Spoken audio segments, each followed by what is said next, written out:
Good morning class. आज हम operating system के बारे में पढ़ना शुरू करेंगे। ऑपरेटिंग सिस्टम ब्रीफली हमने कई और सब्जेक्ट्स में भी टच किया है, बट ये हमारा सेपरेट सब्जेक्ट है ऑपरेटिंग सिस्टम पर, तो इसमें हम डिटेल में जाएंगे। जो इनिशियली हम आज या कल डिस्कस करेंगे वो हमने पहले भी डिस्कस किया हुआ है। तो सबसे पहले ऑपरेटिंग सिस्टम होता क्या है?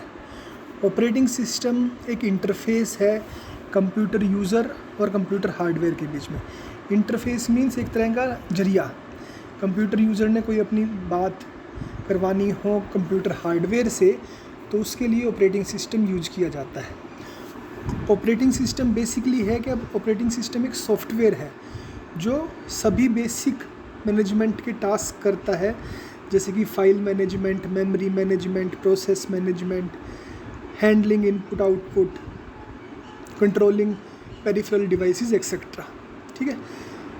पॉपुलर ऑपरेटिंग सिस्टम आज के टाइम में क्या है? सबसे ज़्यादा पॉपुलर विंडोज़ है कंप्यूटर में, एंड्रॉयड है आपका मोबाइल्स में। ठीक है। उसके अलावा लिनक्स ऑपरेटिंग सिस्टम है, यूनिक्स ऑपरेटिंग सिस्टम है। तो ये कई सारे ऑपरेटिंग सिस्टम हैं जो काफ़ी ज़्यादा पॉपुलर हैं। उसके बाद है डेफिनेशन। ऑपरेटिंग सिस्टम जैसे हमने बताया एक प्रोग्राम है that acts as an interface की तरह काम करता है between the computer user and the computer hardware and controls the execution of all kind of programs. तो सभी तरह के प्रोग्राम्स का एग्जीक्यूशन जो कंट्रोल करता है उसे हम ऑपरेटिंग सिस्टम कहते हैं। ये यहाँ पर डायग्राम दिखा रखा है। यहाँ पर कई सारे यूज़र्स हैं। यूज़र्स सॉफ्टवेयर के थ्रू हार्डवेयर से इंटरेक्ट करेंगे। तो पहले सॉफ्टवेयर है, फिर हार्डवेयर है। सॉफ्टवेयर के अंदर एप्लीकेशन सॉफ्टवेयर्स भी हो सकते हैं जो यूजर के ज़्यादा करीब होते हैं, और सिस्टम सॉफ्टवेयर्स भी हो सकते हैं जो ऑपरेटिंग सिस्टम के ज़्यादा करीब हैं। ये दोनों ही यूजर से अपना कमांड्स लेंगे और उन कमांड्स को ऑपरेटिंग सिस्टम के पास पहुंचाएंगे। ऑपरेटिंग सिस्टम उनकी कमांड आगे हार्डवेयर डिवाइसेस को देगा। ठीक है।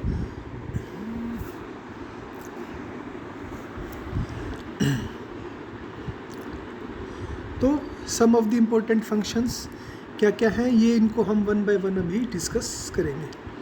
सबसे पहले है मेमोरी मैनेजमेंट। मेमोरी मैनेजमेंट का मतलब यहाँ पर है कि हम कंप्यूटर की प्राइमरी मेमोरी या मेन मेमोरी को मैनेज करना।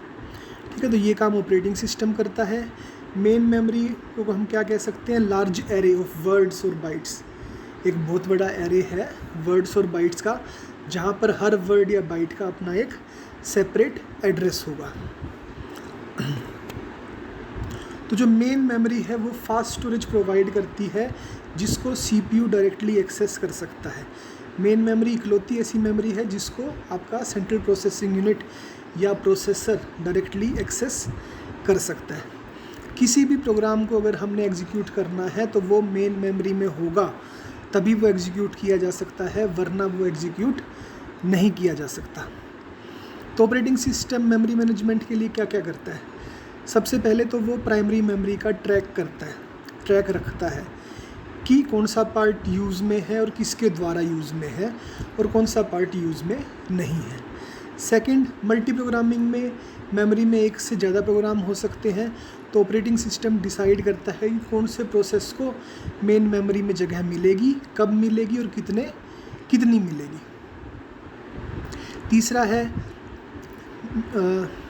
मेमोरी को एलोकेट करना। जब कोई प्रोसेस रिक्वेस्ट करे कि मुझे मेमोरी चाहिए, तो ऑपरेटिंग सिस्टम का काम है कि उसको मेन मेमोरी में जगह देना। अगर अभी जगह खाली नहीं है तो कुछ देर बाद देना। उसके अलावा D allocate the memory.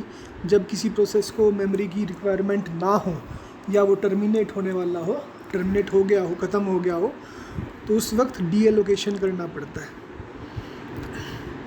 Second है आपका processor management. Processor management generally कहाँ पर यूज होता है? मल्टी प्रोग्रामिंग एनवायरनमेंट में, जहाँ पर कई सारे प्रोग्राम्स मेमोरी में आपके होंगे। तो यहाँ पर ऑपरेटिंग सिस्टम डिसाइड करेगा कि किस प्रोसेस को प्रोसेसर मिलेगा, कब मिलेगा और कितने टाइम के लिए मिलेगा। तो ये जो फंक्शन है जी ऑपरेटिंग सिस्टम का, इसको हम कहते हैं प्रोसेस शेड्यूलिंग। प्रोसेस को शेड्यूल करके प्रोसेसर प्रोवाइड करना। तो इसके लिए आपका ऑपरेटिंग सिस्टम क्या क्या करता है, एक तो प्रोसेसर का ट्रैक रखता है, प्रोसेसर का ट्रैक कि भी कौन उसको यूज़ कर रहा है, उसका स्टेटस क्या है इस वक्त। तो ये जो काम करता है स्पेसिफिक जो पार्ट, उसको हम कहते हैं ट्रैफिक कंट्रोलर, ठीक है। सेकंड, एलोकेट करता है प्रोसेसर को, किसी भी प्रोसेस को, कोई भी प्रोसेस रिक्वेस्ट करता है तो उसको ऑपरेटिंग सिस्टम प्रोसेसर एलोकेट करता है, और डी एलोकेट करता है प्रोसेसर जब किसी उस प्रोसेस को रिक्वायरमेंट नहीं होती। उसके बाद थर्ड है आपका डिवाइस मैनेजमेंट। तो जो ऑपरेटिंग सिस्टम होता है वो डिवाइस कम्युनिकेशन भी मैनेज करता है। अब डिवाइस कम्युनिकेशन वो कैसे, डिवाइसेस होते हैं बेसिकली जो कंप्यूटर के साथ हम माउस कीबोर्ड लगाते हैं। अब वो कम्युनिकेशन ऑपरेटिंग सिस्टम सभी के लिए तो हैंडल कर नहीं सकता, तो इसलिए हर डिवाइस का एक डिवाइस ड्राइवर होता है।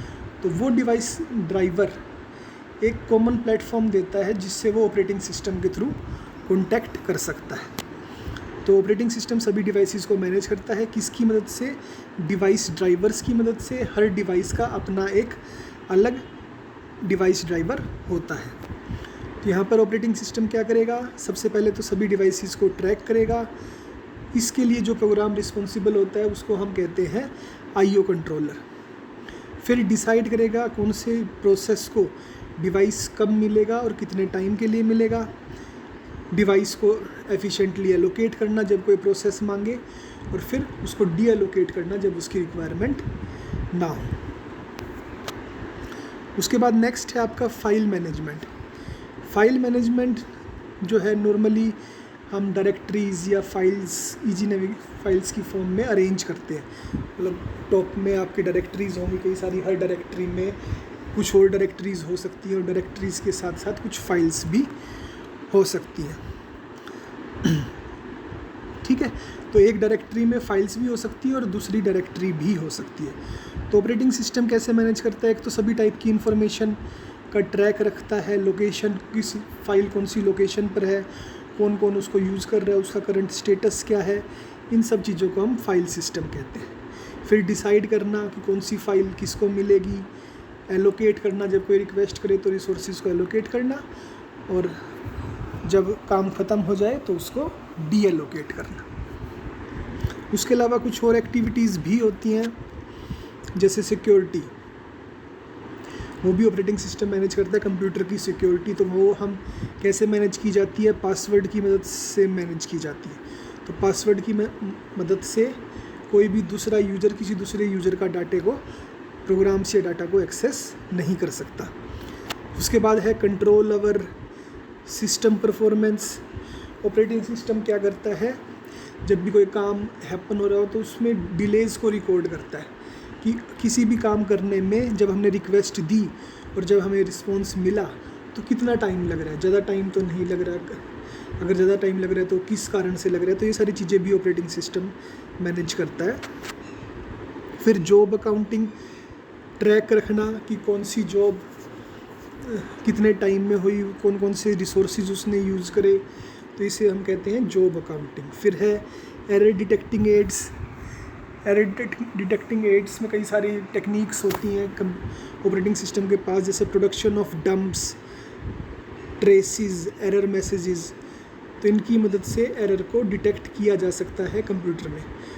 एरर्स भी डिफरेंट टाइप के हो सकते हैं, कोई प्रोग्राम चलते बंद हो जाए या कंप्यूटर ही चलते चलते बंद हो जाए, तो अलग अलग तरीके हैं ऑपरेटिंग सिस्टम के पास उन एरर्स को डिटेक्ट करने के। फिर है coordination between other softwares end users. जो भी सॉफ्टवेयर्स या यूज़र्स कंप्यूटर के साथ जुड़े हुए हैं उनका आपस में कोऑर्डिनेशन करवाना, ये सारा काम भी आपका ऑपरेटिंग सिस्टम का होता है।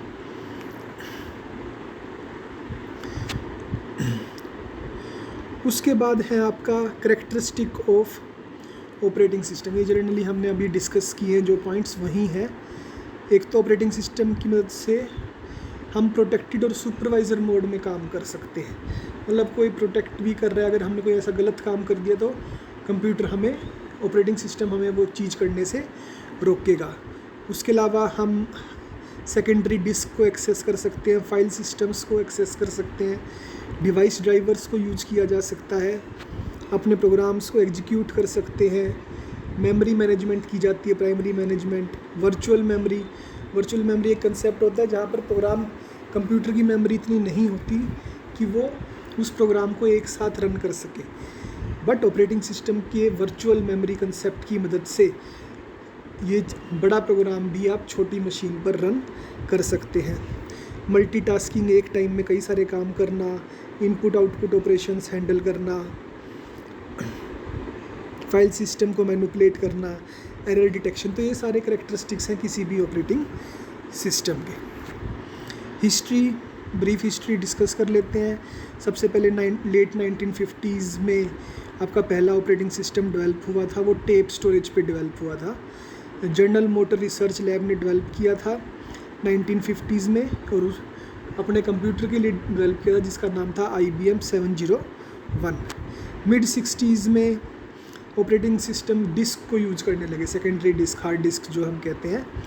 और लेट 1960s में यूनिक्स ऑपरेटिंग सिस्टम का पहला वर्जन आया था। माइक्रोसॉफ्ट ने डोस सबसे पहले बनाया था, वो किसी से परचेज करके लिया था और 1981 में उसने उसका सबसे पहला वर्जन रिलीज़ किया था। आज जो पॉपुलर ऑपरेटिंग सिस्टम विंडोज़ है वो 1985 में आया था, जिसमें ग्राफिक्स यूजर इंटरफेस होता है, ठीक है, और वो MS DOS के साथ पेयर किया गया था। उसके बाद है एग्जाम्पल्स ऑपरेटिंग सिस्टम के। मार्केट शेयर कितना है, तो सबसे ज़्यादा मार्केट शेयर जैसे आप देख सकते हैं विंडोज़ का सबसे ज़्यादा मार्केट शेयर है 40%, क्योंकि PCs में विंडोज़ ही तकरीबन यूज़ किए जाते हैं। उसके बाद आपका एंड्रॉयड मोबाइल फ़ोन्स की वजह से पॉपुलर है 38%। फिर आपका iOS आता है, iOS भी मोबाइल का है, एप्पल का सॉफ्टवेयर। और macOS आपका